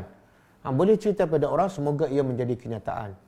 Tapi kalau kamu mimpi yang tak baik, Nabi kata ludah sebelah kiri 3 kali dan jangan cerita pada orang. Jangan cerita pada orang makna apa? Jangan cari orang supaya takbir mimpi kamu. Kenapa? Nabi berkata sebab. Sebab apa-apa mimpi yang buruk tak akan memutarakkan kamu. Jangan percaya. Bila kamu dah mula tanya orang, seolah kamu dah percaya. Itu menjadikan kamu takut pada mimpi. Akhirnya bukan takut kepada Allah Subhanahu Wa Taala. Huraikan kaitan kerja, jihad, beribadat. Sebenarnya dalam Islam, satu perkataan je amal. Amal. Cuma amal tu, kalau bersungguh-sungguh dia panggil jihad. Dan juga jihad tu bermaksud bila kita berperang untuk menegakkan agama Allah. Dia lebih kepada jihad lah. Tapi kadang-kadang jihad juga lebih umum, iaitu jihad melawan nafsu. Bukan mesti dengan senjata. Jadi amal ni umum, kalau jihad tu lebih kepada kesungguhan. Beramal dengan sungguh-sungguh, dengan mujahadah. Kerja tu sebenarnya bahasa Melayu lah. Kerja tu dalam bahasa Arab, dalam Al-Quran ialah amal. Dan amal itu juga adalah ibadat. Al-mar'u ala dini khalilihi. Boleh baca kat sini lah, kalau baca sini. Baca kat telefon lah. Lagi jelas seperti itu. Macam mana nak rasa syurga betul-betul ada depan mata? Tak, jangan fikir nak nampak syurga. Fikir dulu yang kita buat tu layak tak masuk syurga. Kan? Ni solat lambat, lepas tu nak bayangkan syurga. Kan? Orang macam Umar pun, orang macam Abu Bakar pun dah layak masuk syurga, tapi masih risau, takut tak masuk. Kan? Kita tak layak tiba-tiba nak bayangkan syurga. Jadi buat dulu amalan yang melayakkan kita masuk syurga. Lepas tu serah pada Allah. Pandailah Allah menempatkan kita di mana mengikut amalan dan keikhlasan kita.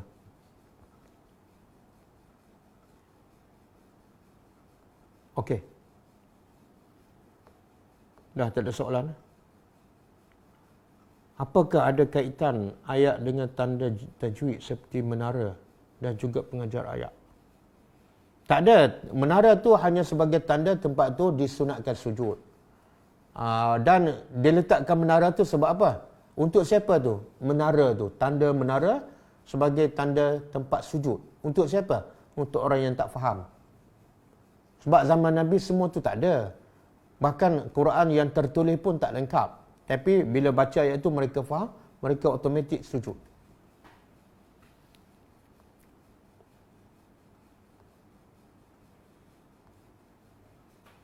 Bolehkah dibaca dalam solat ayat 26 hingga habis surah Al-Fajr? Boleh je, tak ada masalah. Yang penting maksud ayat itu lengkap. Sebagai pelajar tadabbur, bagaimana kita nak menangani isu murtad? Contoh yang sedang viral sekarang. Ya, India murtadkan Melayu.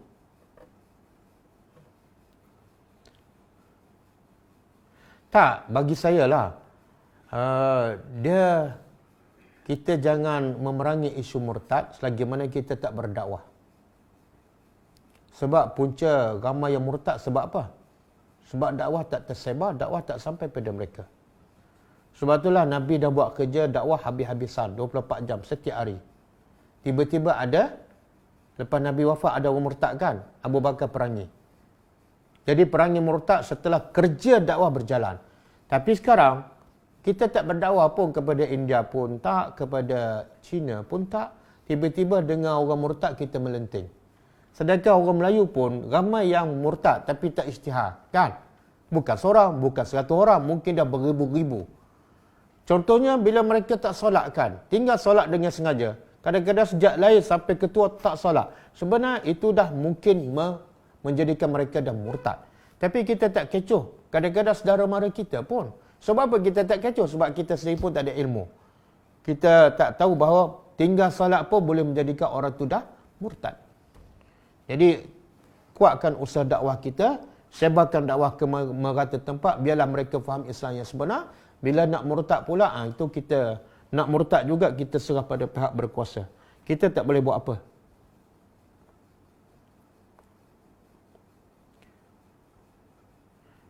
Sujud tilawah, apa hukum? Adakah kita berdosa? Jika kita dengar orang baca, la yasjudu, kemudian kita tak berdosa. Tadi saya dah sebut, hukum dia sunat je. Jadi sunat pun, kata ulama, sunat muakkadah, sunat yang sangat dituntut. Jadi sebaik-baik bila dengar ayat yang ada sujud sejadah, kita sujudlah. Cuma ulama bagi kaedah, kalau ada orang baca Quran dan sampai ayat yang ada sujud sejadah, orang yang baca sujud, kita disunatkan ikut sujud. Walaupun kita tak baca, kita hanya mendengar. Disunatkan. Tapi kalau orang yang baca tak sujud, kita jangan sujud. Kalau orang yang baca tak sujud, kita yang mendengar jangan sujud.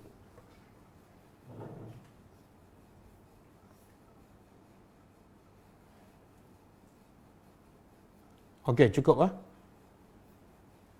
Last ni. Yani Yaakob. Boleh tak kita cakap orang-orang tak beriman kerana Allah tak beri? Tak boleh. Orang tak beriman sebab tak diberi hidayat lagi. Tak boleh. Salah tu. Sebab ayat tu macam menyalahkan takdir. Kenapa tak beriman? Dia belum diberi hidayat. Seolah kita nak salahkan takdir. Allah yang belum bagi, dia tak dapatlah hidayat. Tak. Ayat yang betul apa dah? Orang yang tak dapat hidayat sebab dia belum nak hidayat. Semua bergantung pada pilihan kita.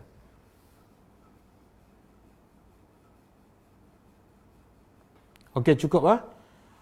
Kelas kita akan datang ialah besok insya-Allah pukul 10.30. Kita tutup dengan membaca tasbih kafarah.